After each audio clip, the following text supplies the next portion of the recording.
Le aprecio muchísimo a Marwan Soto Antaki, que nos tome la comunicación esta mañana. Pues después de todo lo que ha ocurrido, Marwan como un gran experto en el mundo de las letras, es un gran escritor mexicano de origen judío que tiene toda esta información sobre el mundo árabe y ha estado relacionado con el estudio, la observación, el análisis del Oriente Medio, y te pregunto, ¿cómo ves el panorama después de las últimas horas, especialmente ayer? ¿Cómo estás, Marwan? Bienvenido. Carmen, muy buenos días. Complicado. Primero una precisión. Árabe de origen griego ortodoxo. Sí, perdóname la precisión total. Soy aún más complicado. Más complicado. ¿No? Árabe de origen griego ortodoxo. Aquí está tu definición propia.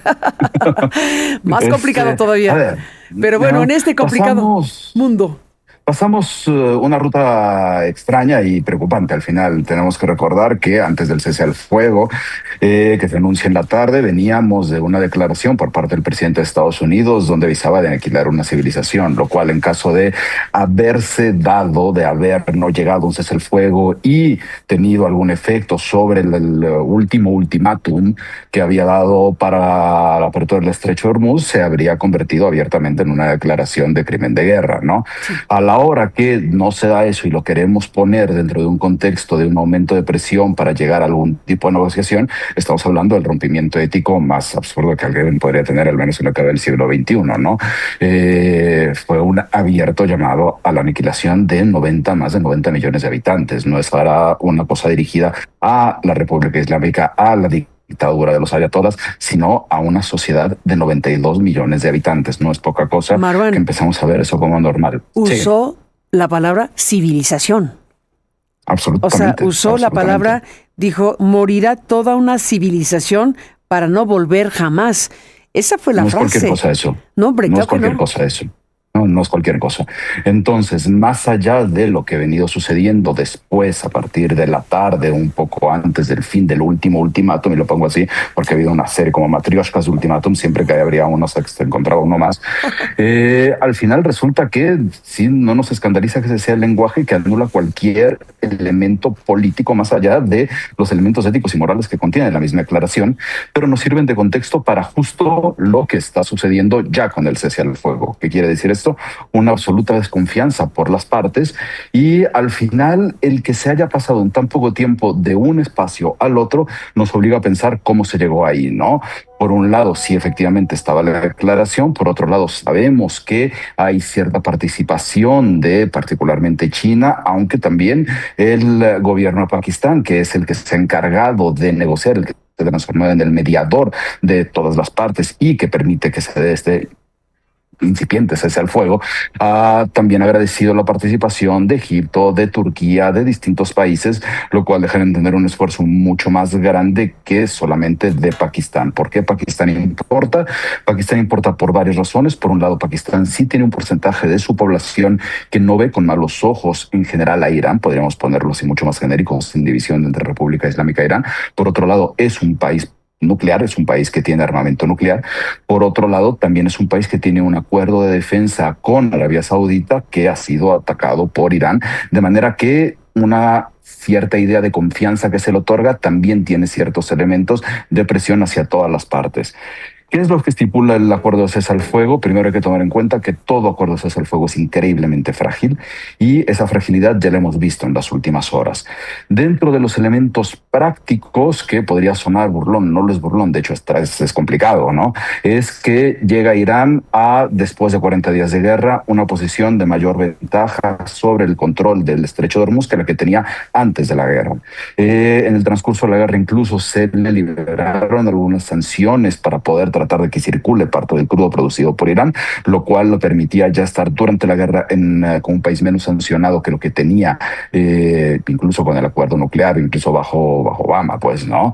Y ahora además se está hablando de la posibilidad de un sistema de control tarifario, es decir, de una caseta de cobro, donde las ganancias podrían estar divididas tanto entre Irán como en Omán, y se ha avisado, ya lo ha dicho el presidente de Estados Unidos, donde ellos podrían participar en una especie de esquema transaccional tipo joint venture, donde podrían tener ganancia de estos. Cualquiera de los esquemas deja a Irán en una mayor posibilidad económica que lo que tenía incluso antes de la guerra, y mantiene sus capacidades de producción de misiles hasta ahora y demás. Y se tendría que ver en las negociaciones que arrancarían en Islamabad este viernes cuáles son los distintos puntos que se van afinando. ¿Por qué? Porque de los 10 puntos que sirven de base para este cese al fuego, primero es necesario tomar en cuenta que no son los 15 de los que habían salido de la Casa Blanca, sino son los 10 que son respuesta de Irán. Es decir, la base es la propuesta iraní, que se tendrían que afinar, y el punto de mayor riesgo es algo que tiene que ver con la madrugada mexicana. Irán había dicho que estaba condicionado al Líbano, a la participación de fuerzas israelíes y ataques sobre Líbano.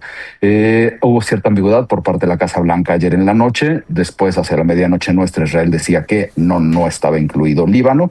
Y lo que ha sucedido es que ha habido quizá el mayor ataque en estos 40 días de Israel sobre Líbano, es decir, alrededor de unos 100 objetivos distintos que Israel ha atacado sobre Líbano, en la ciudad de Tiro sobre todo, donde al final lo que ha provocado es la respuesta, o los mensajes, si los queremos ver, por parte de Irán en contra de, sobre todo, Arabia Saudita y también algunos otros países del Golfo.